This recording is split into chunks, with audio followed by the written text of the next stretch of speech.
a very reasonable assumption, knowing that I spent 9 years as a student, as an undergraduate student, then I got my master's degree, and now I'm a lecturer.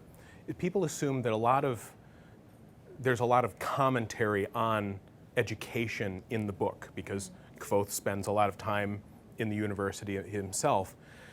That one, I have to say that the guesswork there is really understandable, but it's really off base. People say, ooh, Pat went to school for 9 years. I bet you some of these teachers are his teachers, and he's kind of poking fun at them. I'm really not. Like Dante wrote the Inferno and populated it with everyone he hated, No, I'm not playing that referential kind of bullshitty formalist literature game here. These people, I might have based some of their personalities off people, but no, I just created what I thought was a realistic university. There is definitely a lot of commentary about how do you find out the important things.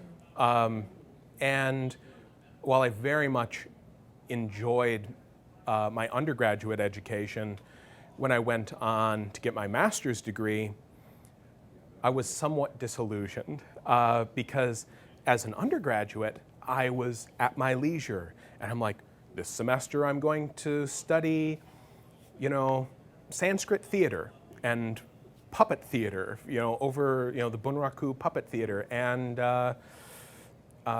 ancient Greek philosophy. Great, I'm just happy as a pig in shit. And then I go to grad school and they say, well, here's 12 courses that you can take. You need to take 9 of them to graduate. And we're not offering 2 of them because we're down a faculty member. Have fun. And I'm like, suddenly I'm not in control of my own education anymore. And then, of course, the classes themselves were occasionally frustrating. I wanted to do a paper on every culture's mythic connection to salt. Why? Well, because I'm a geek, because I find mythology very interesting, but every culture has a different mythical attachment to salt. In some of them, you throw them over your shoulder to prevent bad luck, or it's protective, or it's sanctifying. In Japan, you use it to purify things. And I go, what's the connection? I want to investigate this. And this old professor, the white beard, and he says, well, how about you write a paper about Shakespeare's use of the word salt? So I wrote a paper about Shakespeare's use of the word salt, not extremely edifying. I really like this world. I've taken a long time to construct this world. And of course, strangely enough, the world itself doesn't really have a name. People keep referring to it as Rothfuss's unnamed fantasy world. Right now I think of it as the Four Corners, this little piece of the world. I wanted to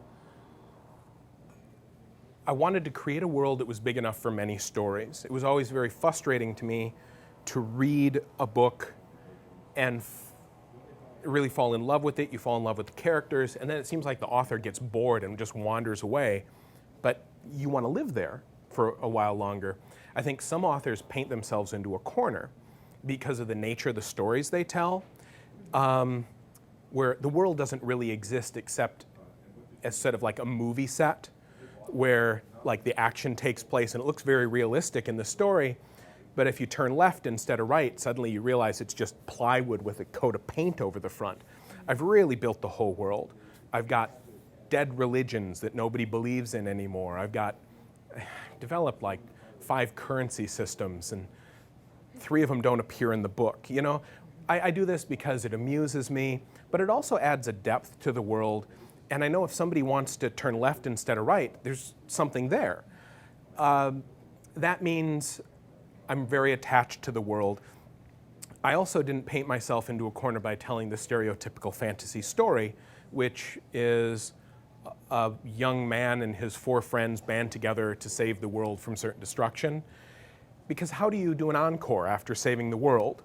You mean you save the world? Yay! And there's a party and everyone gets medals. And then what's the next book about? Do you save the world again? It's strange. You can't do that. But because I am telling the story of a person, there's plenty of other people in this world. There's plenty of places that you haven't explored yet.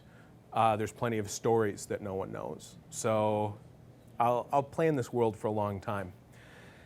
That said, I have a few other ideas for some other books that I think would be really fun to write. I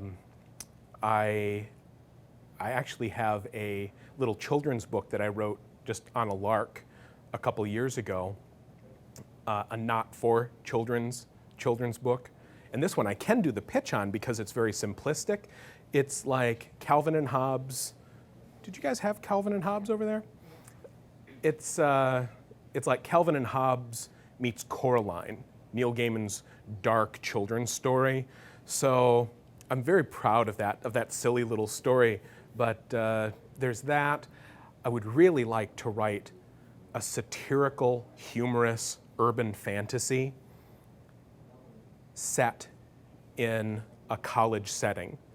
I think I would have a blast writing that because in some ways, this story that I'm writing now, it's epic fantasy, but it's sort of it's making fun of certain elements of the epic fantasy genre, where he has this huge epic fantasy reputation, but then you see the real life that he led, and it doesn't compare. I would like to write an urban fantasy kind of the same way, where it plays off those urban fantasy conventions. I would have a blast writing that.